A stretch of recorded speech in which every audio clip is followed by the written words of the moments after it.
I'm Jean Carroon, a principal with the firm of Goody Clancy here in Boston. I'll be speaking on March 23rd at Trinity Church about the crucial role that existing buildings play in an environmentally sustainable and socially sustainable world. I'd like to believe that everybody in Boston, and certainly every architect, already knows how extraordinarily important Trinity Church is. It is considered H.H. Richardson's most important building. It is considered by Jim O'Gorman, who writes a great deal about Richardson, to be the building that actually put him on the map. But more importantly, it actually put American architecture on the map. It was the first building that was widely published and viewed by Europeans. It is the only type of architecture, Richardsonian Romanesque, that is known throughout the world and uses an American architect's name. The stair right here, which goes down to the space in the Undercroft where most of the meeting happened, is actually new from this level down. There were some connections from the sanctuary level down into the basement, but not a lot. And so we took advantage of stairs that already existed to create new openings. But this was the place in a way where new touched H.H. Richardson more than any place else in the building. And so how we did it was a major concern within the design committee, and our concern too, because it was about the stewardship of an important heritage piece as well as the merger of new design. Trinity Church is a sustainable project and a model for sustainability in many ways, but often not in the ways that people most traditionally think of sustainability or think of it in our new design world. Sustainability is about three different things. It's about social sustainability, economic sustainability, and sustainability for the earth. Our mandate at Trinity Church as design architects for this incredible project was the stewardship of those three parts of sustainability. The stewardship of Trinity Church as an organization, the stewardship of Trinity Church as a national historic landmark, and the economic viability of that, and the stewardship that would allow Trinity Church to function with less impact on the earth. Part of the guidance for how we created a sustainable church was to fully utilize every possible square foot of space. So this extraordinary institution that has several hundred years of involvement in the community of Boston could continue to act as a leader here and for the world. As in many urban churches, the only place that Trinity Church had to expand in order to create more program space was really below the sanctuary, and that's where we're standing right now.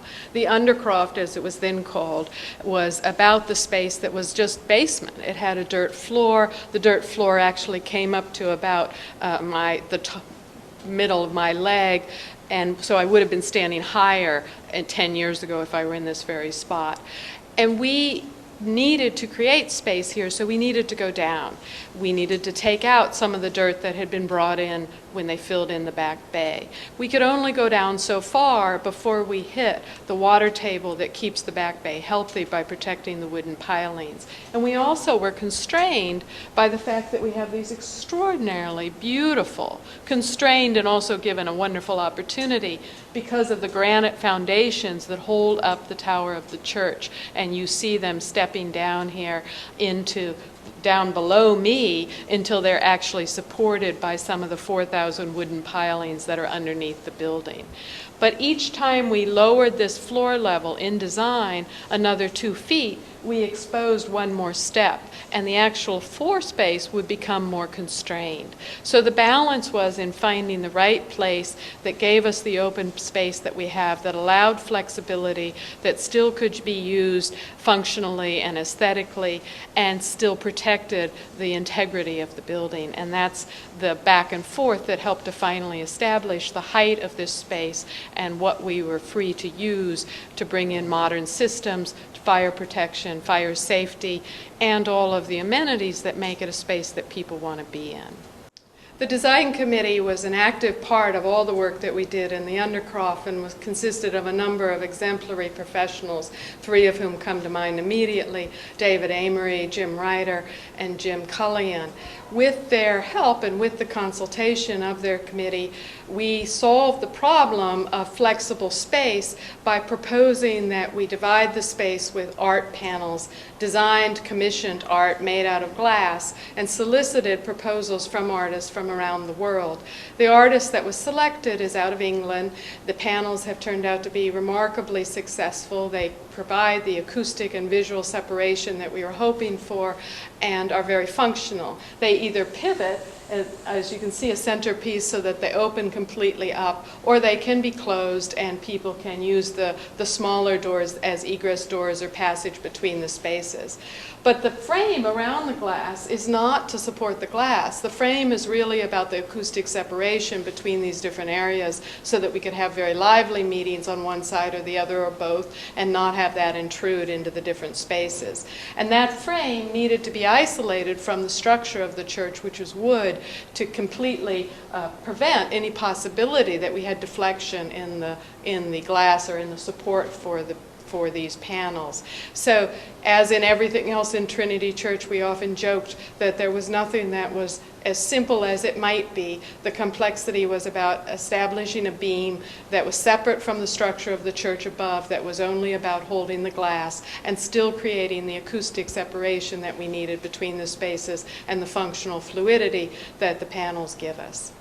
We were often told while we worked on the church, and are sometimes still told, which I find very amusing, that the condition of the wood pilings underneath the church and the amount of water underneath the church was checked by someone in a boat, a little man in a boat. And we used to laugh that there must be a very tiny little man, because underneath the church, like all of the back bay, is really just a mud marsh that has wooden pilings that have been driven into it until they no longer move any farther. They're just forced down until they're stable. They do need to stay underwater, but that water is water that is in mud. It's like digging in the beach. You dig until you find the water level, but you never actually have an exposed amount of water unless you create a sort of well that you could look at. But there's no way that in that mud marsh anybody could move underneath the church. So we like the story of the little man in the boat, but I'm afraid it's just not realistic. The project gathers all of the rainwater that falls on Trinity Church and collects it in dry wells or around the perimeter of the building that slow its filtration down into the ground directly below the church. And the water level underneath the church is monitored so that if the tops of the pilings should become exposed and thereby potentially develop any kind of decay, more water is flushed underneath the building to keep them wet. But the idea of the filtration water around the perimeter of the church is you create a kind of bubble underneath the building before the water moves out to the rest of the back bay. Goody Clancy was very privileged to get to work on Trinity Church, and technically our work finished in 2005 after 5 years. But I like to remind people that we did not fully renovate Trinity Church. The church had an unbelievable task of balancing the stewardship issues of the building and their institution and the environment. The building was part of the trade-offs of what could be done, what should be done, whether it was the water-soaked electricity room or the electrical room downstairs, or taking care of the exceptional art. The restoration work inside of Trinity Church was really just focused on the tower. The tower interior, as the original art of John Lafarge, was done while the church was being completed. It is considered irreplaceable, and it was considered also to be the most at risk. It had been somewhat restored in the 1950s, but a great deal of the paint in the tower is actually water-based paint and doesn't have the durability of the figures, which are oil-based paint. So the balance, in effect, was looking at a church like Trinity, which is filled with priceless art, filled with priceless woodwork and with glass, and determining what were the most important pieces to take care of. Within the project that we were part of, the most important pieces were selected areas of the outside, primarily the tower interior, and 10 of the stained glass windows. One of those stained glass windows, Christ in Majesty, has still not been replaced. It has been restored, but it has not been returned to the church because that was a point where financial exhaustion essentially happened, and additional work was needed around the area that the window goes in, and the church has been in a hold mode for fundraising. So we like to remind people to look at the building and recognize that it is about ongoing maintenance. The interior colors in the tower are rich and vibrant and beyond anything that one could imagine. It will be the greatest satisfaction of my life to see those original colors conveyed all the way through the lower parts of the church, and to see the lighting, which was designed by H.H. Richardson, replaced in some way that speaks to what the original design was. All of that work still remains, and the church has never, and actually I would add that we should stop thinking in terms of completing restorations and think in terms of ongoing maintenance. Ongoing maintenance is at the heart of all stewardship and is certainly essential in a time where we're recognizing what environmental stewardship means. The heart of environmental stewardship, the very best thing we could possibly do, is care for our buildings, extend the service life of our objects, and avoid the substantial environmental impacts of creating new objects, even though sometimes those are new buildings.